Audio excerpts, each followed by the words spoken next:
Welcome to Who's Really the Boss podcast. I'm Rachel Dillon, and along with my husband, Marcus Dillon, we share the joys and challenges of leading a $3 million accounting firm together. From team structure to growth strategies, we share our leadership successes and failures so you can avoid the mistakes we have made and grow a valuable accounting firm.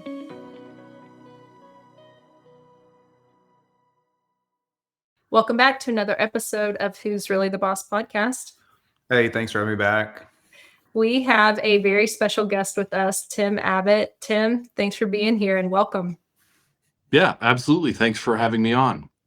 Awesome. Well, hey, Tim, really appreciate you joining us today. And I'm going to give a little bit of background. So Rachel, Tim and I have known each other and been in mastermind groups together for a while now. And he's done some fun stuff in his firm like we have. He's done some acquisitions. He's lived through assimilating clients and team members and exiting clients and team members and all that fun stuff. So Tim, I know that there's going to be a lot to unpack today and even share with where you started and where you're at. But if you want to kind of give us a little brief introduction, including location and all that fun stuff, we'd appreciate it.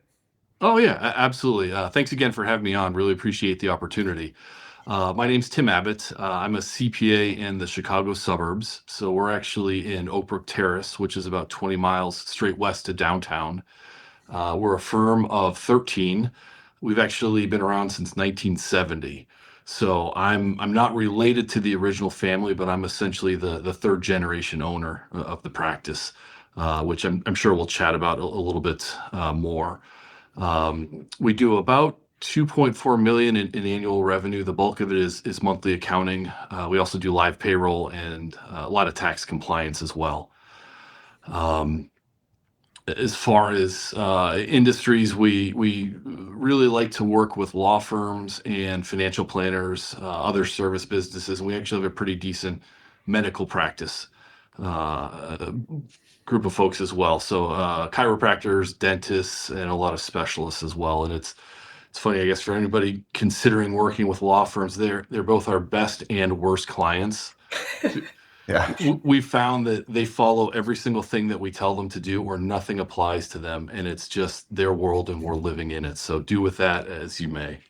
Yeah. Well, I mean, that's just the life of an attorney, right? I think you summed up the whole profession really well. So, well, that's good, Tim. Unpack the 13 team members a little bit. Are y'all all in office together, or some remote, some hybrid? We're primarily hybrid. So we have 2 full-time remote employees. We're actually about to have a hybrid employee transition to be full-time remote in the next couple of weeks. And everybody else is in the office probably 1 to 4 days a week. We give them a lot of flexibility to come and go as they please. We kind of have core hours where you need to be online and available from 9 to 3. We have folks that start earlier, work later, and whatnot. But of the 13, we've got 4 CPAs, an enrolled agent, a couple of administrative folks, and then folks that do the CSMs, so the monthly bookkeeping, accounting, and payroll. Awesome. And Oak Brook Terrace, west side of Chicago, like just a little bit of perspective, Cubs fan, White Sox fan, Bears fan, what's the flavor? By marriage, I'm a Cubs fan. Okay. So I'm originally from the East Coast, and I got engaged, and I lost the coin toss, so I ended up relocating to Chicago. Yeah. So my heart actually lives with the Boston sports teams, unless they're playing the Cubs. Okay. I try and be a good spouse. So Cubs it is. Cubs it is, man. That's awesome. So Tim, you are married, and I think you have a few kids as well. Do you want to tell us a little bit about them? Yeah. We've got 3 wonderful daughters. Despite our best efforts to complicate their lives growing up, they've all done very, very well. So we have one that just graduated from college. We have another who's a senior in college, and then our youngest is a junior in high school. And so we've got a finance and marketing major who doesn't appear to be interested in the family business, a nurse, and then I think a teacher. So we'll see how things go. And your wife, she's a nurse in a high school, correct? Or in the school, right? Yeah, she's an elementary school nurse as well. Elementary. So the first 2 kids are sort of following in our footsteps. And the youngest one, she just likes to talk to people. So we think being a teacher is going to be an excellent profession for her. Yeah. Well, that's awesome. Well, Yeah. you are clearly outnumbered by the women in your life. And so I'm sure that has given you some wisdom, but you don't have to share wisdom related to living in a house of women. You can also share wisdom about anything. So we ask all of our guests, what's the best piece of advice you've ever received? If you'd like to share that with us. Yeah, absolutely. The best piece of advice I received, somebody looked at me and basically said, "You need to remember that no is a complete sentence." And so it really helped kind of put into perspective. Accountants, by our nature, we like to help, we like to solve problems, we like to plan, we like to do all these things, and you can't stretch yourself too thin. If it's industries outside of your core, if it's services you're not really proficient at offering, you're so much better off just saying no, because it allows a client to maybe find a better solution and lets you focus on what you're really good at. So yeah, no is a complete sentence would be my current mantra. Yeah. No, that's good. How many times do you have to tell yourself that every day? It's the number increases as time goes by, and it also becomes easier because every Sure. once in a while you slip a yes in there, and it's just, it's a reminder of why we don't do that. And Yeah. so it becomes easier with time for sure. Yeah. And hold that near and dear to your heart, especially with three daughters as Yeah, well. I mean, it applies both at the office and at home for sure. yeah, absolutely. Awesome, man. Well, let's dive in a little bit, and obviously, where you're at today isn't where you started. So, kind of start with this journey of you going out on your own as a business owner, and how you made your way to a multi-generational firm that was born in the '70s.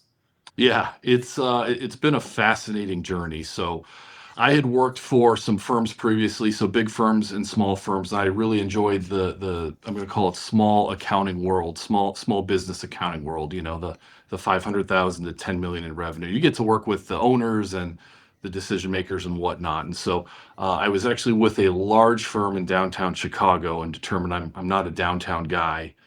And so I had started building my own practice, and at the same time, I found an opportunity at MJ Vanden Brook. So they were looking for a Mhm. CPA. And so I actually went and interviewed for a job, and I was attracted for a lot of reasons. Similar philosophies with the owner at the time. He didn't really have a succession plan in place. They had really good infrastructure from an operation standpoint. And he also had three daughters as well. So there was a lot of advice outside of the accounting realm I could partake in. Yeah. So kind of stumbled onto that opportunity in 2012. I merged my small practice in with MJ Vanden Brook, and we worked towards basically a succession plan or acquisition that came together in 2017.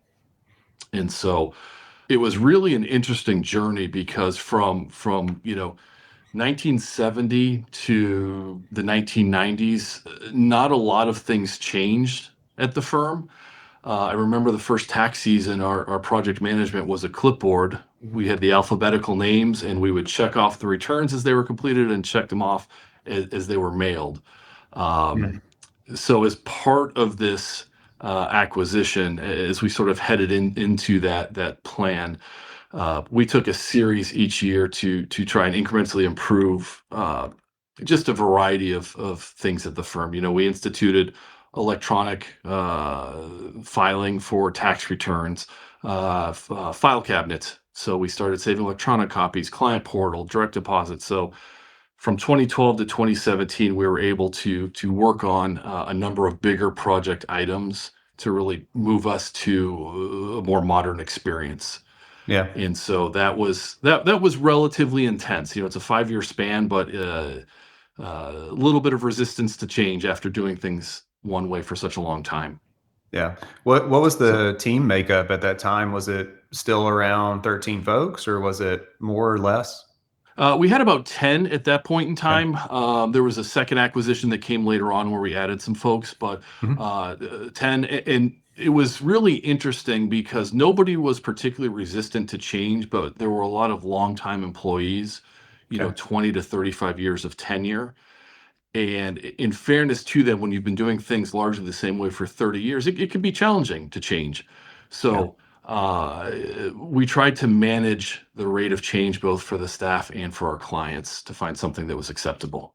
No, that's good. And, we can go ahead and date ourselves 2012 to 2017 in that era. What were we talking? Thomson Reuters file cabinet? Yeah. What software? Okay. So yeah, file cabinet was the first foray into digital document storage. Yeah. It's a long, uninteresting explanation, but at that time we were doing entity returns in UltraTax and individual returns in Lacert. And so Oh, that wasn't something that I necessarily wanted to continue long term. yeah. So we use the Creative Solutions and then Accounting CS suite on the accounting side as well. So yeah, primarily Thomson Reuters. I think you made every listener that knows tax, their mind just blew up because you think about like K1 imports into the individual file and the fact that you were going from UltraTax to Lacert and lost that import. And it's like, oh man. So Yeah. I'm sure there was a reason for it. And maybe it was some of those team members that were just used to doing things a certain way, right? Yeah, I mean, it literally had been going on for a couple of decades, and people kind of Mm, looked around and just shrugged. Well, the data's there, so yeah. Love it. yeah, Well, let's talk a little bit about that transition. So you mentioned an acquisition that changed the makeup of the firm just a little bit. Let's talk through kind of that experience, and you can start wherever you want to start from. oh, for sure. Acquired MJ Vanden Brook in 2017. Throughout that time, was involved in a lot more on the firm management side as far as development. Tax, CPE, technical training that's fairly easy to come by, and so I had started looking for more of the operational management type training. And it's funny, I wound up at a conference one fall, and I sat down at breakfast and sat next to a CPA, introduced myself, and lo and behold, it's a CPA from New Jersey. I'm in Chicago. We start chatting, and he says, "Oh, you're in Oak Brook Terrace. You must know so and so, who's about 2 miles down the road from you." And so I never had an opportunity to meet. So came back from the conference, just sent a friendly email. Hey, love to get together and have some coffee. I met so and so at this conference. He had great things to say. Thought it would be worth meeting. And so, the email led to a cup of coffee and then, sort of touching base every few months. And, from probably 2018 to end of 2020, we were able to come up with a framework where the acquisition made sense. So, Yeah. just to step back briefly, the CPA was in his mid 70s and there wasn't really a plan in place. Yeah. And so the timing was appropriate for both of us. Yeah. It's amazing whenever your succession plans just call you out of the blue or email you out of the blue, right? So I'm Yeah. sure for him, it was his lucky day that somebody younger than him was interested in potentially buying his firm and ultimately led to that in 2020 during, a pandemic of all things. So how did that go with acquiring a business during that time of life? Yeah, that was an adventure. So we acquired it and we moved our location as well. Okay. So 2020, beyond all the societal reasons, 2020 was a challenging year business wise as well. So it's something that we had discussed off and on periodically, and things just kind of fell into place mid 2020 and said, if this is something we're going to do, this is really a good opportunity to do it. And just the way it worked out, their office had a significant amount of space. So I actually relocated my practice to that second practice that I acquired, which Okay. was 2 or 3 miles away. So, yeah, hammering out the details, emails, Zoom calls, all that fun stuff in 2020 was a bit of an adventure. Oh, and then we had to move the office in November. So, Yeah. yeah, Yeah. And Illinois and Chicago were definitely, full on, protection, for yeah. COVID and all the fun stuff that happened during that time. So I can only imagine the conversations that were had. And so with both MJ Vanden Brook and the 2020 acquisition, what was it like with the shareholders, the former shareholders and their role after you acquired both practices? Did they stay on for a while or did they kind of naturally fade away, immediately retire? It was interesting. They were both similar. The transition ended up being a little bit different. So in the first instance, the CPA I acquired MJ Vanden Brook from, he stayed on, and the plan was to work for a few more years. He wasn't quite ready to retire, and so his plan was to retire after tax season in 2020, Hmm. which, as everybody knows, drug and drug and drug. So we kind of sat down in March, and he basically said, if we don't just rip the Band-Aid off, I'm going to be here forever. And so Okay. he opted to pick June 30th of 2020. So he, finished what he could and said so long to the clients, and he was just ready to transition at that point. So it was wonderful to have him around. He was a very big help. He was welcome to stay as long as he wanted to, but that was just kind of what worked for him naturally. The second acquisition was somewhat similar. So obviously it's a larger entity, and so we need more folks to service the clients. And so he essentially retained his role of reviewing tax returns and meeting with clients, conducting the CFO meetings, all of those things for the first year. And so I would sit in on those meetings, but I wasn't doing much direct work with them. So Yeah. he basically maintained the same role the first year. The second year, we started to transition, and then the third year, I hired a CPA to replace him. Okay. So, And he was able to fully retire in that third year. yeah, essentially, he also has some other business interests, but fully retired from the tax and accounting part of it. Okay. Yeah, Awesome. yeah. So it sounds like both situations they stayed on for about 3 years and kind of ended on their own terms and were able to serve clients and all that fun stuff, Yeah, leading up to the point of walking out one day. yeah, it doesn't always work out that way, but by and large, everybody that's retired, both previous owners and staff, have been able to retire on their own terms, which is wonderful to see. We know it doesn't always work out that way. In both cases, I think it helped quite a bit to have the previous owner around the first year. Another piece of advice that I received that ended up being quite useful is that first year after the transition, unless something is functioning horribly, don't change anything you don't have to. Yeah. There's other things that can arise as far as kicking the can down the road, but just giving clients a sense of comfort and stability paid a lot of dividends in both cases. Yeah.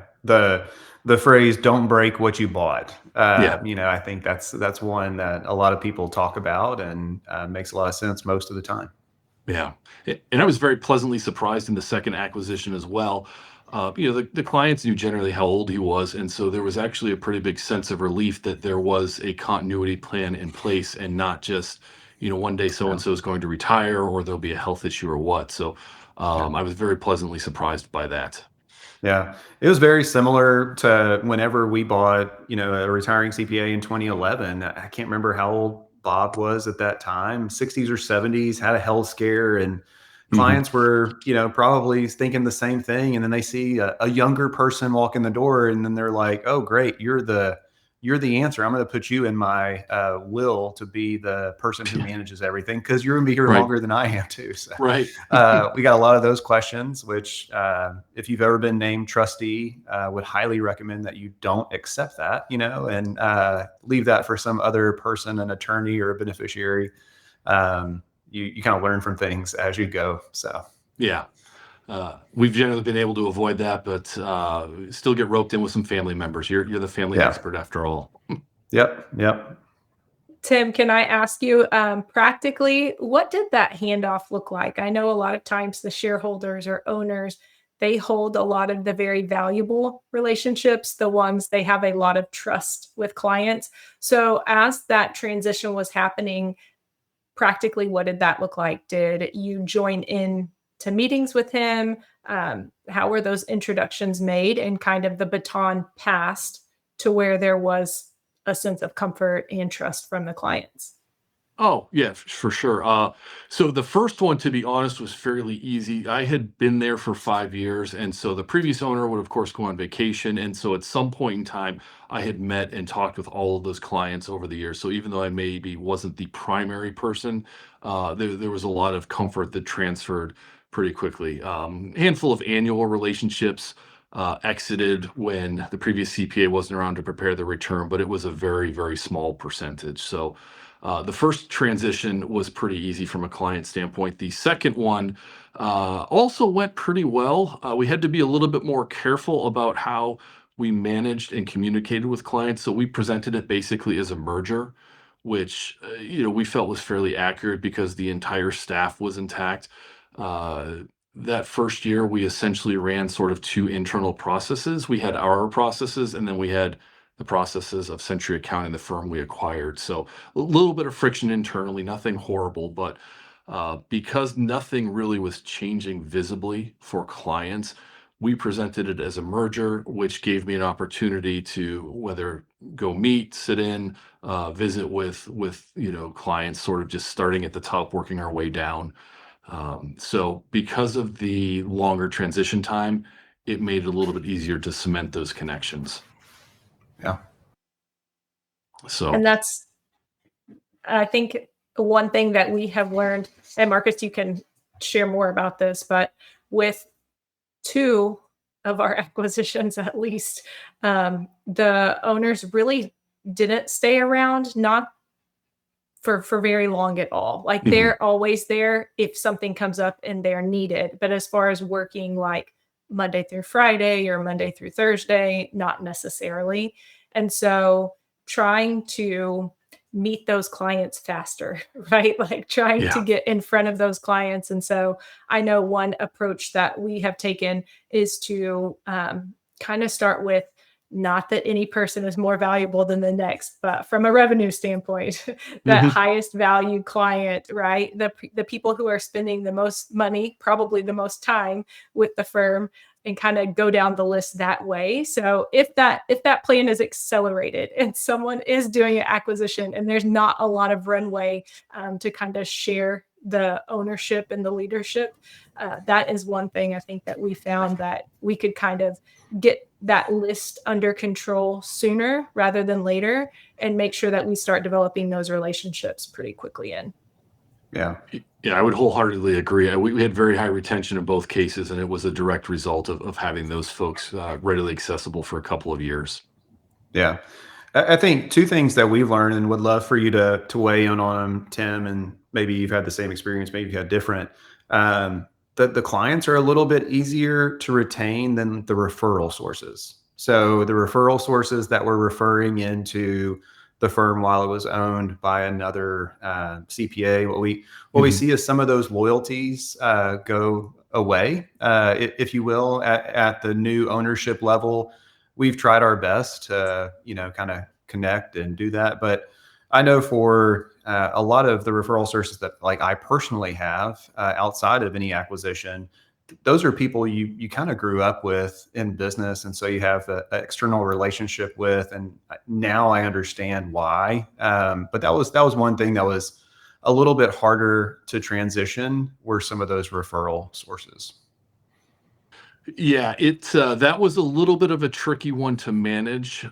One thing I think that helped a bit is, again, we're a small firm, but having been in business since 1970, I wouldn't say that by any means we're an institution, but we have some longevity, and so some of that goodwill and some of those referrals, I think, stayed with the firm, especially too because we've had a lot of longtime key employees. So we may have had an owner leave, but if the bookkeeper who's been working with a client for 22 years is still here, there's a lot of comfort there in passing that along. So there definitely was some change, but I think because of a couple of different factors, it was a higher percentage of retention than truthfully I would have expected. We did a lot of referrals from existing clients as well, which again, there wasn't too much of a drop off from that. But yeah, the owner's friend, people they grew up with, high school buddies, fraternity friends, some of those don't transfer very well, no matter how hard you try. Yeah. So that was something. If you've never been through an acquisition, it sounds like that's not always necessarily a guarantee. So you definitely have to turn on some BD or marketing or advertising, whatever that's gonna, because you're just not gonna retain those same incoming leads more than likely.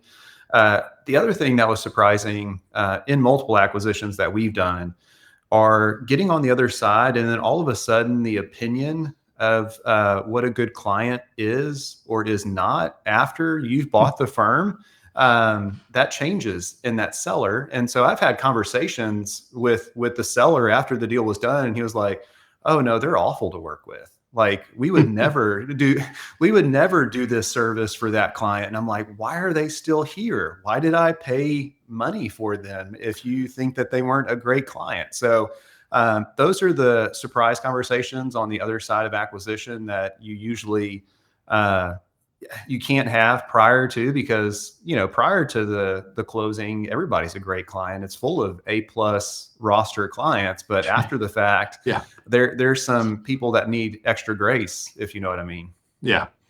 Absolutely. I dodged a lot of bullets the first time simply because of how long I had been there. So Yeah. if you can't find the skeletons in the closet after 5 years, I guess you deserve what you get. So Yeah. a couple of situations we addressed in that case. In the second case, there were a few more instances of things that popped up.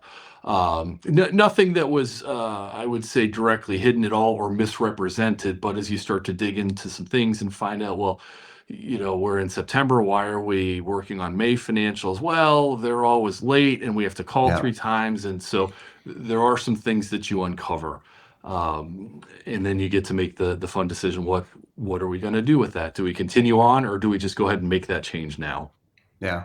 That's something So, that we're actually, the acquisition that we did earlier this year, and we're still working through. It's, it was just conveyed. Well, these clients don't expect financials. It's one of those where it's like they're months or quarters after the fact, and we're doing our best to get those out and timely and in the client's hands. But there's a reason they don't answer questions, or they don't value that coming across, because they may have been, upsold on a service level that they really didn't need or didn't want mhm. at some time. And yeah, it's one of those where even that's frustrating for a couple of team members right now who are trying to do their best, get AMAs answered and get financials out. And Mhm. the clients just, yeah, I'll talk to you next year type thing. It's one of those conversations.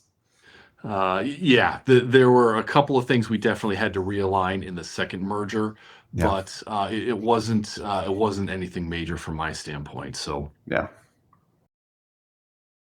From the firm as a whole or from the mergers and acquisitions, is there anything that you would do differently today or in the next one, that you didn't do previously?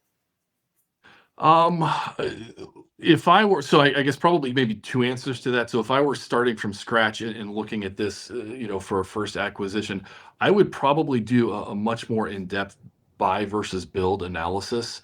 Yeah. When I was going through this process in 2010, 11, and 12, uh, some of the resources we have today, software, vendors, technology that's available, just didn't exist 12 or 15 years ago. So, in some ways, I think it's much easier to launch a practice and build and ramp it up quickly and successfully today than it would have been 15 years ago. So, if I were doing it all over again today, I would spend a lot more time trying to evaluate what I thought would be the best option for my family, for myself.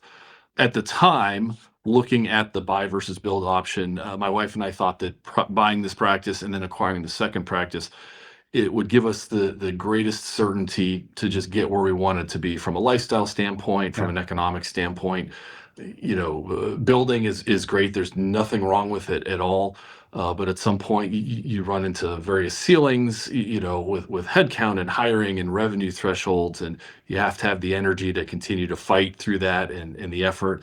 Versus if you're stepping into something that's a little bit more known, it's your job just to continue steering the ship and making incremental improvements and honestly trying to not mess it up. So Yeah. at the time, buying made a lot more sense for us. If I were to look at another acquisition, again going forward, it would have to be a really, really good fit. Similar client profile, similar software stack. It would have to be an owner situation that made sense. Somebody that wants to sell and say goodbye in 60 or 90 days, the retention is going to be quite a bit lower versus somebody who may be willing to make an 18 to 36-month commitment, probably worth more to both of us in that scenario. So it would have to be just the perfect set of circumstances, I think, for another acquisition at this point in time. Yeah. No, it's one of those where there's definitely ROI in buying, and you can scale a little bit faster and get team in place and kind of have a base of operations that you can work with a little bit easier. It's interesting. I've had more than two calls with financial advisors in the last 30 days that are just looking for CPAs to do individual clients of their firm, and they will pay market rates for the CPA firm to essentially be their back office preparer. Hmm. And those are great situations if you were kind of starting out and wanting that type of work to kind of keep you busy. And I had to have very hard conversations with both of those financial advisors to say why most CPAs don't want that type of work any longer, and the options that actually they have, which they could buy a CPA firm, they could go build a tax team, they could go, have a relationship with an offshore team that could do all of those things. But I think they were kind of left in those conversations in, why wouldn't a CPA want to work directly with us, not want to work with the client and just get paid $600, $1,200 a pop for these tax returns? That seems like good money to the financial advisor who probably, they're making 1% on assets under management, maybe not working that hard. Yeah. But, I think that's where there's a disconnect between some of those referral sources. And maybe that's why those referral sources don't refer to us any longer. But, it's interesting the options that people have as they get Mhm. started. Yeah, and that's a really good comment. So we did have to do a bit of education with some referral sources after the acquisitions as far as what was a good fit and what was not a great fit. Again, you're around for such a long period of time. There's a lot of attorneys in the area, and the small one-off estate or first and final trust return. It just they weren't great fits for us. So eventually, the message was received, but had to retrain some of those folks. Yeah. And those attorneys, those financial advisors are just dumbfounded why you wouldn't want to do a first and final estate tax return and do all the heavy lifting, take all the risk and liability, deal with beneficiaries for 1 year engagement. Yeah. It's just, they don't know, they don't realize some of the changes that we have to live through and the opportunities that we have. Yeah, for sure. Yeah. Tim, I want to hear some of the goals and initiatives and things that your firm is currently working on. So you guys have made it to the other side of mergers and acquisitions, made it through the other side of 2020, seem to be doing very well at 2.4 million with 13 team members. That's pretty incredible on its own. So what are some things that you guys are working on currently? Well, it's interesting. Almost all of our goals have been internal and process related, as opposed to revenue or client growth. It's, believe it or not, it's been a multi-year journey to sort of bring together the collective processes between the two firms. Again, and I don't think I mentioned this. The second acquisition I made, that firm had been around for almost 40 years. So you've got 50 years of history here, you've got 40 years of history, and so it takes a little bit of time to align the client service levels, what we're doing for clients, how we're delivering those services. And so we've finally gotten to a really nice spot where things are pretty uniform across the board. And so, to your question, one of the things that we just actually rolled out last week is we redid our website. And as part of that, we've got much better clarity on our monthly accounting process and then our tax process as well.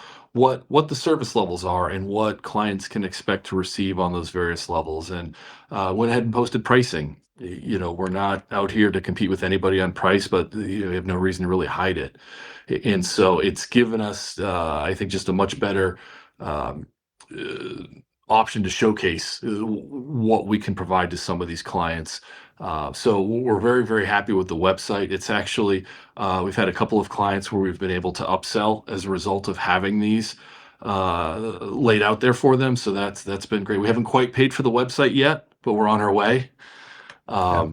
So the website was a really big initiative. We have a new practice management system we implemented last fall, and we're looking at a number of ways we can really utilize that more fully for this coming tax season, both internally and for client communication purposes. Um, And outside of that, it's a number of minor evolutionary steps throughout all of the various areas. But those are two of the bigger things that we've been working on. We've been excited about. What about team members looking to add team? What you got, and just take care of who you got? Yeah, we're not really looking to add any headcount at this point in time. We're probably so we went through a stretch from 2020 to 2023 where I think we had 5 people basically retire in 4 years. So a lot of longtime employees, and so there's a lot of interviewing, a lot of hiring. It's so that's stabilized, which has been great. So we don't expect to have any retirements for a couple of years. So not planning any headcount increases or decreases. With a lot of the changes we've made, I think we've freed up some capacity. So with the existing folks we have, I think we've got a fair amount of headroom to add 10 or 15% without really stressing or straining anybody. So that I think is going to work out really well in that regard. So no major headcount changes planned at this point in time. I think that just speaks volumes too, to leadership within your firm, and then also to why those processes and why having the right technology and utilizing it to its full capabilities, because then you don't necessarily just have to add team members to continue to move forward. And so, just thinking about you, Tim, have done an excellent job carrying forward two legacies, right? Two legacy firms, and then creating your own. If you had to kind of boil it down to what makes that possible with your team and with your firm to continue being as successful as you are, is there something that you guys do better than others? Is there something that the clients appreciate from you guys, or your referral sources cite back to you? I think probably two things. So I've always hiring is a process, and there's a lot of skills and traits you look for. And I don't know exactly how you quantify this, but I've always tried to hire just good people that are generally pleasant and upbeat. We're accountants. Personally, I can be a glass half empty kind of guy. So having folks to balance out on the other side has been really helpful. So I think it's really contributed to just an overall positive environment. From a client standpoint, one of the things I think we do really, really well is I think we do a great job of communicating and explaining complex subjects to clients without being patronizing or anything like that.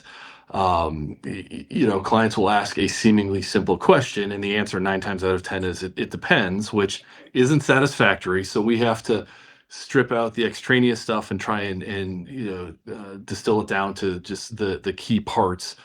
And we've received a lot of compliments and comments from clients. Hey, thank you for not making me feel like I'm an idiot. We've received several referrals from prospects who have literally called and said, so and so told me to call you. I need help, and they said you wouldn't make me feel dumb.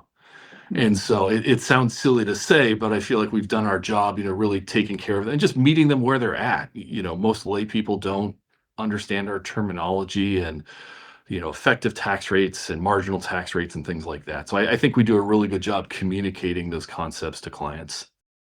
And knowing you, Tim, for as long as we have, I think the other thing that we can say to answer Rachel's question is just your demeanor, who you are individually, I think has added to, the success of the firms and what you've built. I think you're easygoing, fun to be around, always have kind of a dry sense of humor, comment waiting to be spoken at just the right amount of time to get a chuckle or two. So I think that also goes a long way. So not surprised at all that you meet people where they're at, care for them really well, and make them feel heard without being lectured to or using crazy accounting acronyms that we love so much.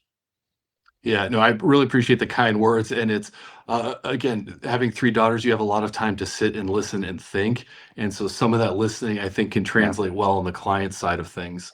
So, Well, and yeah. having 3 daughters, you can take a punch really well Yeah. as a dad too. You just kind of have to take the licks and keep on going and love people where they're at. So when a client sends an angry email, you can redirect it because you probably had to do that in another aspect of life. Uh, Yeah, just every day's an adventure. We yeah. look forward to it. I Yeah. think, Tim, that you mentioned it there with kind of what sets your firm apart is that you guys just really take care of people and genuinely have good people within the team and want to take care of people however you can.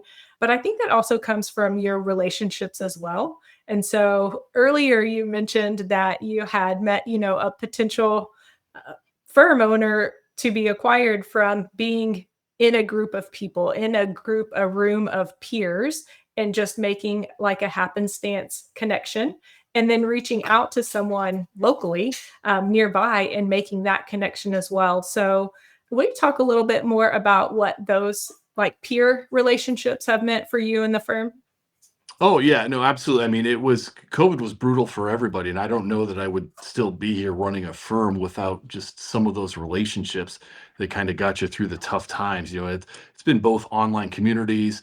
I've been involved in a mastermind group for a number of years, continue to be involved with collective, and so having the resources of other firm owners that have literally walked in your shoes and faced the same challenges and everything else. So getting their perspective, getting their wisdom, getting their advice has always been hugely beneficial to me. And really, I don't think we would be as far as we are today without a lot of those resources. I'm not sure that I would still be in this industry, getting through that 2020 to 2022 timeframe. So yeah, I'll cherish those relationships forever.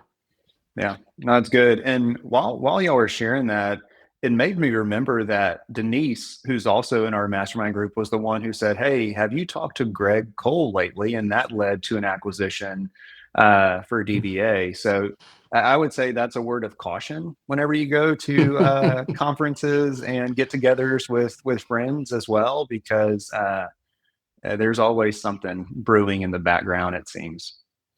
Yeah, it's face-to-face events. I think are hugely important, even more so in this day and age. I think originally we may have met via Zoom in the middle of the pandemic because that was our really only option to meet people there for about 6 months or so. Yeah. So it's a really useful tool, but nothing beats, I think, getting out to in-person events. Whether it's a vendor conference, community conference, association conference. It's been hugely beneficial to me. Yeah. And what we've loved to provide here, the last few events that even Collective has hosted, is just a room, because whenever so many friends get together, they just want to talk and hash through things. They don't need a PowerPoint deck or any type of talking points. They just want to sit around a round table and Yeah, start talking and see where those conversations lead. And the fact that we've been able to build that into here some of the most recent events has been really fulfilling, because whenever you walk into a loud room, because people are engaged and talking, I mean, that's the best thing that could ever be at an event, is just engagement and conversation, and trying to quiet people down to move along. That's not always the best next step, because you want to keep that conversation going for sure. yeah. It's always amusing when the formal session becomes, an obstacle, or it's in the way of the lunchtime discussion that you're in the middle of. So obviously both have a lot of value. But yeah, those in between times are really, really important and really beneficial. Yeah, well, I think Marcus alluded to it, but I know that pretty much Collective by DBA can guarantee, and really probably any peer networking group within the accounting industry, that growth is going to happen when we come together. It may be growth of our leadership, or it may be actual growth where we're merging and acquiring or getting referrals, for new clients. So I think that's something that is really awesome. And as much as we probably want to be introverts and hibernate and stay out of big crowds, it's always so beneficial to get together with friends and make new friends, that those relationships just become something way more than a peer connection. Yeah, no, absolutely. You can't really replicate it anywhere else other than that face-to-face time. Awesome, man. Well, as we wrap up, what I mean, you've kind of talked through some of the operational goals and things like that you've been able to achieve. 1 year from now, what does that look like for MJ Vanden Brook and, Tim Abbott individually? I think it's a continual path on improvements. There's the old saying, you could be on the right track, but as soon as you stop, you're going to get run over. So Hmm. that continuous improvement just it never really stops. So I think it's a continued evolution of that. And I think also with having our services better aligned firm wide, both for monthly and tax clients, I think it's going to be a process that as we talk to prospects, we identify what's a good fit for them. We're bringing those folks in at an appropriate point. Both price, service, all of those things. And as we have maybe some legacy clients that start to retire or potentially may need an introduction to another firm that can better suit them, somebody who's in the office 9 to 5, 5 days a week because they want to drop off and pick up. It's probably just a continued evolution of our client base. So I've never really set a lot of revenue growth percentage figures, dollar figures, things like that, because when you take the right steps, generally the results follow. Has been my experience. So maybe that's an easy way out of not committing to a goal, but yeah. Hey, whatever floats your boat, man. Whatever keeps Yeah. you going and keeps you from getting run over. Like you said, I think that's the main goal. And it'll be interesting because the evolution with all the technology advances we've seen in the past year, in the past 5 years, I think we're all going to have to do our best not to get run over as the different technology trains continue to speed by. Yeah, it's enough to make your head spin if you take your eye off of it for 2 weeks, even. Yeah, Um, yeah. yeah. Well, Tim, you mentioned your website, so I'm sure that there are people who are curious to know what your new website looks like. Will you share your website address so people who are listening can go take a look? Oh yeah, absolutely. We didn't ever want folks to have to try and spell it Vandenbrook, so it's mjvcpa.com. Nice. That's awesome. Awesome. People can find you easily. Yes. And if Yep. anyone listening now wants to put a face with voices that they're listening to, we are on YouTube, so you can watch this episode on YouTube at Collected by DBA. Well, Tim, thank you so much for taking the time to talk with us. Thank you for openly sharing kind of your experiences with mergers and acquisitions and just kind of the growth of your firm. We appreciate your time and you being here. Yeah, absolutely. I appreciate the opportunity. I'm always happy to share what I can if it helps somebody in their journey down the road. So more than happy to take the time. So thank you. Appreciate that, Tim. All right. Well, thanks, Rachel, for leading it, and we'll see you on the next. Thanks for listening to this episode. If you enjoyed the conversation and want to learn more, be sure to visit collective.cpa. You can schedule a meeting directly with me, Rachel, by clicking on the Contact Us page. Be sure to subscribe, like, and share so you don't miss any future episodes. We look forward to connecting with you soon.